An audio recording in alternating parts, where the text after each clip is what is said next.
Faire partie de l'Église, c'est vivre la foi en communauté, mettre en place des choses ensemble dans la communauté.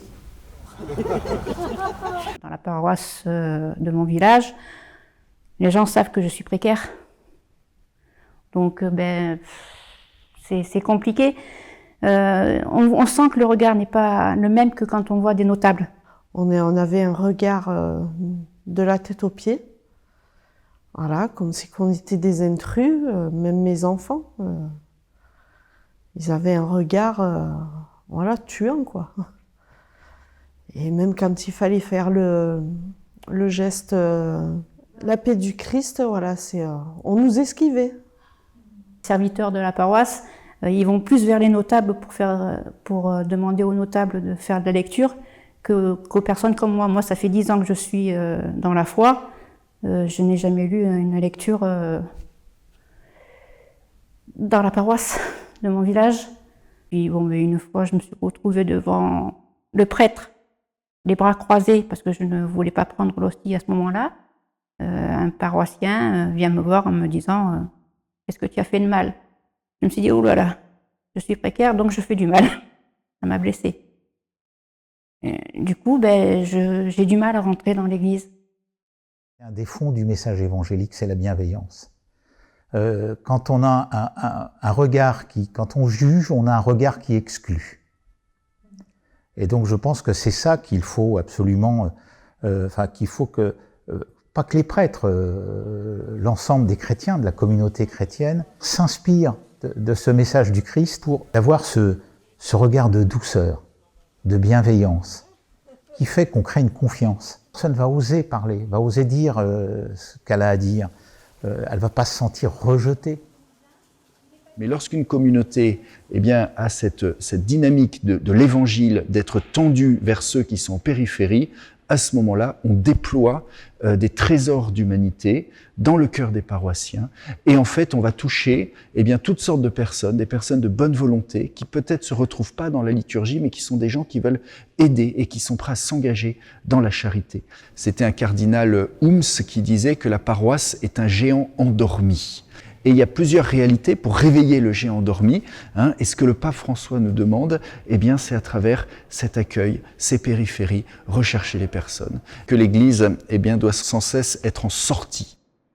C'est vrai que depuis que je suis dans un autre village maintenant, on a emménagé en mi-décembre et qu'on n'était pas encore installé, on nous a demandé pour faire la crèche vivante à la commune de Cotignac. Voilà, et ça a été une joie. Enfin, moi, j'ai fait Marie, et mon mari Joseph, et mon fils, il a fait le petit ange. Enfin, c'est vrai que c'était quelque chose de grand, quoi, une grande expérience, quoi. Voilà, devant du monde comme ça, c'est. Notre mot clé, c'est peut-être la convivialité. Convivialité autour d'un repas et on se mélange tous, on est tous frères et sœurs. Fratelli tutti, on ne fait plus de différence. Et là, les personnes qui viennent se sentent intégrées et il n'y a pas de regard ou de préjugés. Et ça, c'est quand même assez excellent. Il ne s'agit pas juste d'avoir la foi, il faut l'appliquer. Il faut faire prendre l'exemple de Dieu et aider ceux qui ont besoin d'être aidés, ou même les autres, même ceux qui n'ont pas besoin d'aide, de leur parler, d'avoir des contacts avec les autres, parce qu'on n'est pas fait pour être seul.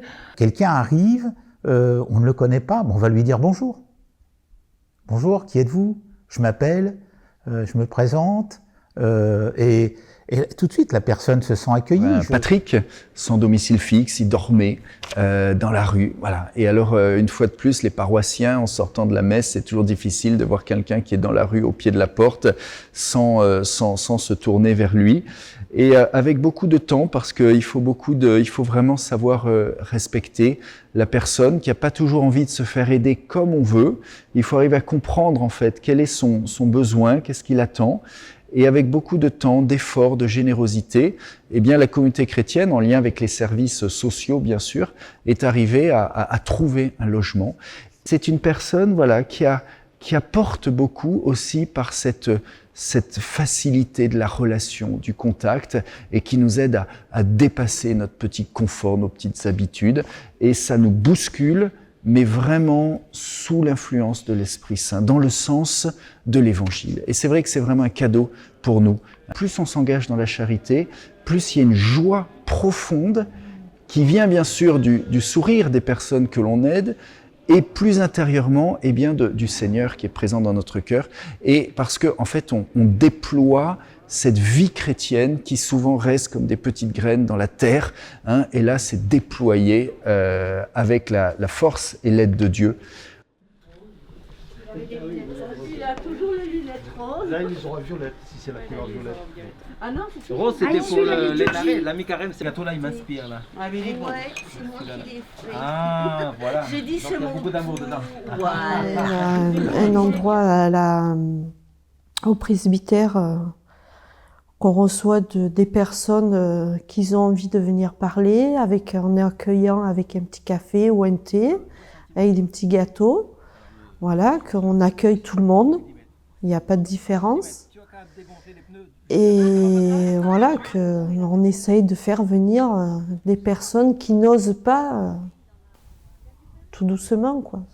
Avec cette crise sanitaire, sociale et économique, ça devient une urgence. On ne peut pas laisser nos frères et sœurs sur la marge. Il faut les inviter. Et je crois que les paroisses, c'est la maison de famille, c'est la fontaine où chacun vient s'abreuver, comme disait le pape Jean XXIII.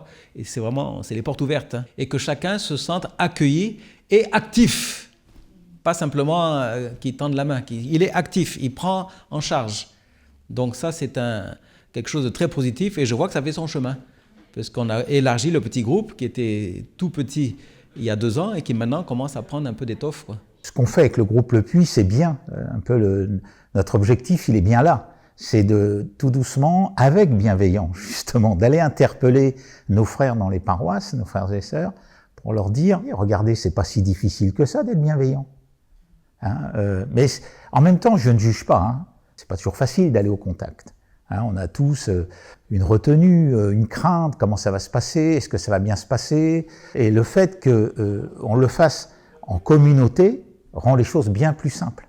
C'est ça qui est difficile pour nous, chrétiens, catholiques, engagés, de comprendre que notre modèle de vie liturgique, de vie chrétienne, où on est quand même dans certains rails, dans certaines cases, ça va pas toujours correspondre à ces personnes, eh bien que le Seigneur nous envoie ou qu'on va rencontrer à l'extérieur, dans les périphéries.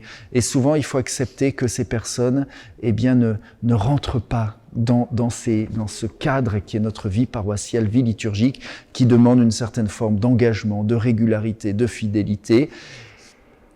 Il faut savoir être très patient, il faut savoir aimer dans le sens de faire grandir. Hein, et c'est ça, de savoir faire grandir la personne, de ne pas aller plus vite que ce qu'elle peut faire et de ne pas se dire « ça y est, il vient à la messe le dimanche, c'est réglé ». Non, ce n'est pas l'objectif. Bien sûr que c'est un objectif au sens large, mais le premier objectif, c'est faire grandir la personne et de l'aider à retrouver ses marques, à retrouver son identité et à se faire des amis avec les paroissiens. J'ai apprécié quand je suis rentrée à Promosoin, au Puy, à la Corderie aussi, que ces personnes-là, avant, elles étaient effacées, elles avaient souvent honte. Et là, non, maintenant, elles se prennent en main, on les entend.